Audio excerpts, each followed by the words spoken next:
Ya. Buenas tardes, profesora.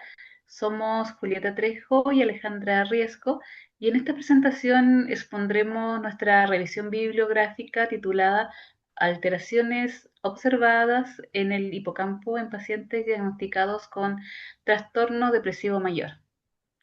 Nuestro trabajo se centra en analizar cómo el trastorno depresivo mayor puede afectar una estructura cerebral fundamental que es el hipocampo.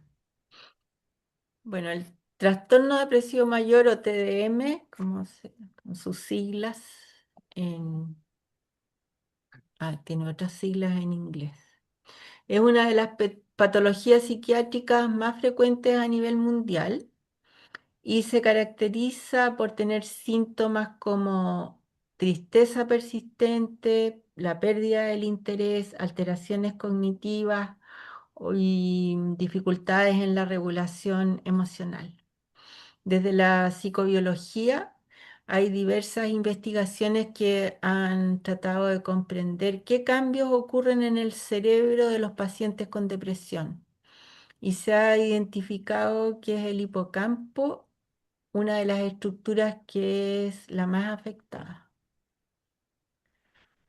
Bueno, el hipocampo forma parte del sistema límbico y cumple funciones importantes relacionadas con la memoria, el aprendizaje y la regulación emocional. Además, esta estructura se relaciona directamente con el eje hipotálamo-hipófisis adrenal, encargado de regular la respuesta al estrés. Por esta razón, el estrés crónico y la exposición prolongada al cortisol podría generar alteraciones estructurales en el hipocampo. El objetivo de la revisión que nosotros hicimos fue analizar la evidencia científica que ha sido publicada entre el año 2019 y el año 2024 sobre cuáles son las alteraciones funcionales y estructurales del hipocampo en los pacientes que han sido diagnosticados con trastorno depresivo mayor.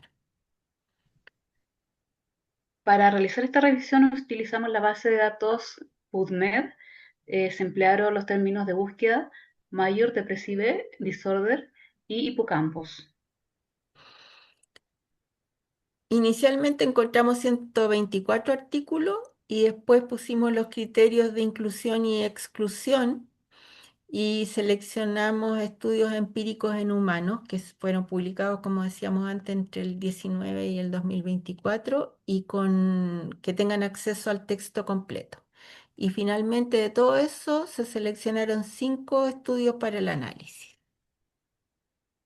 En relación a los resultados, los estudios revisados evidencian principalmente una disminución del volumen hipocampal en pacientes con trastorno depresivo mayor. Por ejemplo, Liu y colaboradores identificaron una reducción del volumen hipocampal asociada a altos niveles de neuroticismo, perdón, sugiriendo que esta estructura podría relacionarse con factores de vulnerabilidad psicológica. Esto sugiere que las alteraciones hipocampales no serían consecuencia del trastorno, sino también posibles factores de vulnerabilidad.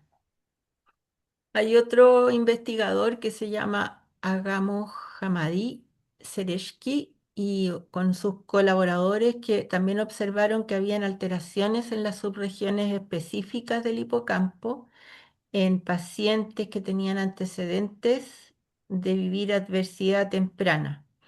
Y entonces eso era importante porque demostró que los factores ambientales como tener experiencias traumáticas o sufrir de estrés tempranamente, podían influir directamente en la estructura cerebral.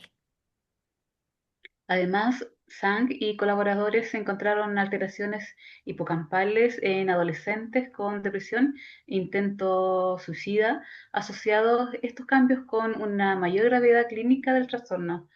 En general, los estudios muestran un patrón consistente de reducción de volumen hipocampal, especialmente en subcampos relacionados con el estrés crónico. Claro, en esa imagen se puede observar del póster una representación anatómica del hipocampo y algunas de sus principales subregiones y las zonas destacadas corresponden a las áreas donde Diferentes investigaciones reportan una disminución del volumen en los pacientes que tienen trastorno depresivo mayor. Los hallazgos también permiten comprender que las alteraciones del hipocampo no ocurren de manera aislada, sino que se relacionan tanto con factores biológicos como ambientales. Uno de los mecanismos más importantes de la hiperactivación del eje hipotálamo-hipófisis adrenal, que genera una exposición prolongada al cortisol. Y esa exposición prolongada sería la que podría producir los efectos neurotóxicos que afectan los procesos como la neurogénesis y la plasticidad neuronal. Pero es importante mencionar que la mayoría de estos estudios revisados son transversales, entonces todavía existen algunas limitaciones para establecer las relaciones causales definitivas. En conclusión, podemos decir que la evidencia científica reciente indica que el hipocampo presenta alteraciones estructurales significativas en pacientes con trastorno depresivo mayor. Principalmente se observa reducción de volumen en distintas subregiones asociadas al estrés crónico. Además, factores como la adversidad temprana, la difusión del eje hipotálamo-hipófisis adrenal parecen desempeñar un rol importante en la fisiopatología de este trastorno. Entonces, finalmente, el hipocampo podría constituir un biomarcador relevante para el diagnóstico y el seguimiento clínico del trastorno depresivo mayor. Esa sería nuestra exposición en este pequeño video. Muchas Sí, gracias. muchas gracias por su atención.